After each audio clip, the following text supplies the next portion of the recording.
Coach Takayo. Siddle is with us from UNC Wilmington. We're going to ask him, talk about his team, talk about being here in Wichita, and then we're going to go to questions. Takayo, please. Unbelievable opportunity. Humbled to be here, blessed to be here.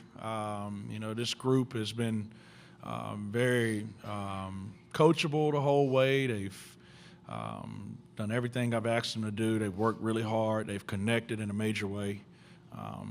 They've changed my life in a lot of ways. Very thankful for them. Very thankful for my staff, the support staff, the administration. What an unbelievable opportunity this is for us. And like I said, blessed to be here. Thank you. Questions start right there. Cole Banker, Red Raider Nation. Coach, what's the biggest concern just looking at Texas Tech's roster for tomorrow night? Where you want me to start at? No, very good ball club. Got a lot of respect for Grant and the job that he's done throughout his career. So very familiar with his style. But when you look at him, first thing that pops out to you is how physical they are on both ends of the floor, how hard they play, how competitive they are.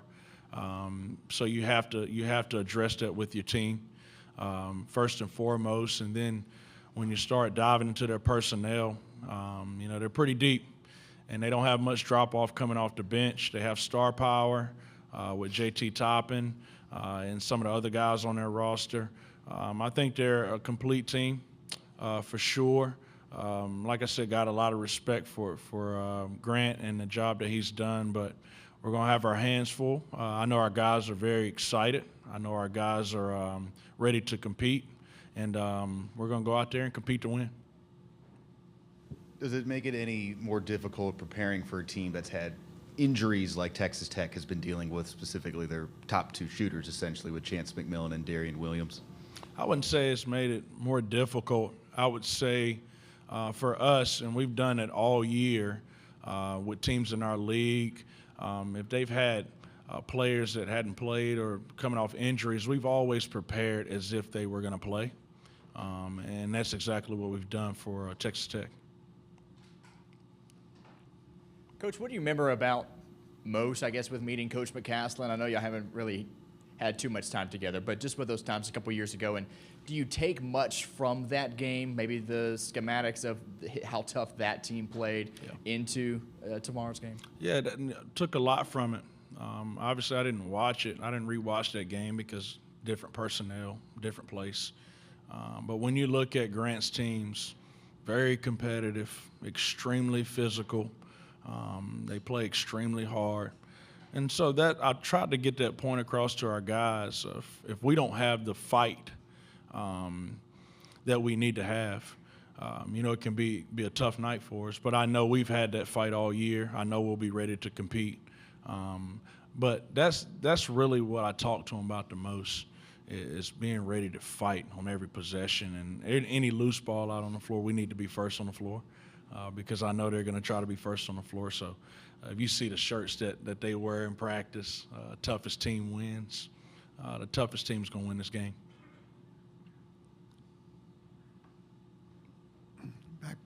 Back row, Coach. Coach, you've been on the cusp of getting to this point a couple of times. Why do you think in your mind this is the team that brings you to the NCAA tournament and wins that CAA championship? It's a great question. You evaluate every team that you've had up to this point, and I think the thing that stands out more than anything is how connected we are and how we handled the month of February, how we attacked it. Had great energy. Our chemistry grew in a major way, and we worked extremely hard. But I would probably point out our connectedness in the month of February going into the conference tournament. How has your experience being at the tournament as an assistant helped your preparation now as the head coach? Yeah, I think we prepare the same way, Marty. We prepare the same way, whether it's non-conference, conference, for this moment. We prepare for this moment. I think one thing that people in this position realize is that their team takes on the identity of the head coach, and they feed off of the head coach's vibes and energy. And I've just been really calm and collected. We've been preparing the same way. We haven't made this a moment bigger than what it is. Obviously, it's a big moment, but we've just been taking it one day at a time, trying to be great in our process, and trying to be really calm and approach this thing the same way we have been all year. Nathan Gies, Lubbock Avalanche Journal. How much does it help having a guy like Sean on your team that's been in this position before and pull off the historic upset? Do you think that kind of benefits other players on your team? I think so. Sean brings he brings a confident vibe to our team. You can see Sean bopping around, listen to his music, sing, and just bringing that confident energy to our team. And that's what he's done since we've been here. But I think with the experience that we have on our roster from other guys like Donovan and Noah Nolan, the guys that are older and have been in the program for a while, they bring a level of confidence to the group too. So, we're going to be a confident group overall, and we're going to come out here and we expect to have a chance to win the game. Yep. Stay there. Thanks. And you're one of the few kind of mid-majors that can match the size of a Big 12 team like Tech. How do you use that to your advantage on tomorrow night?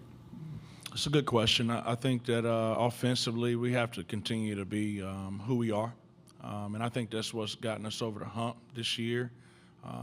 No other team in our league has been able to match our size on the interior. So continuing to throw the ball inside, continuing to be very forceful on the glass offensively, and then being able to, and it's going to be a tall task, but the kid JT Toppin, being able to kind of provide some size and stay between him and the basket and make him shoot over a bigger target with our two guys down low is very important. And so while they'll be able to do what they do, I think it'll give them problems on the other end defending us with those two guys that we have on the interior.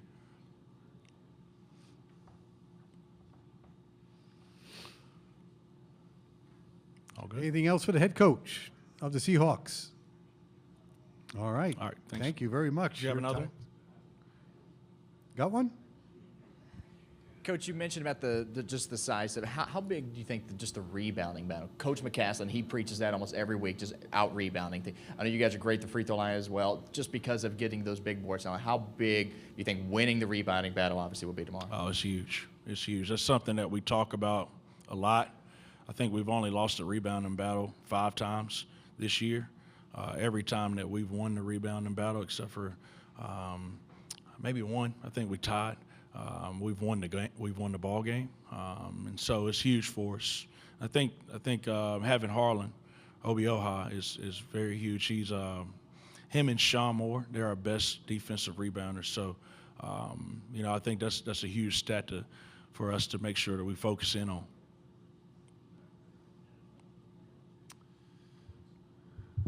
Anything else for the coach? All right. Thank you very much. You're dismissed, and best of luck tomorrow. Seahawks and Red Raiders, late, 9 o'clock, 9:10 Central Time. Thank you, guys.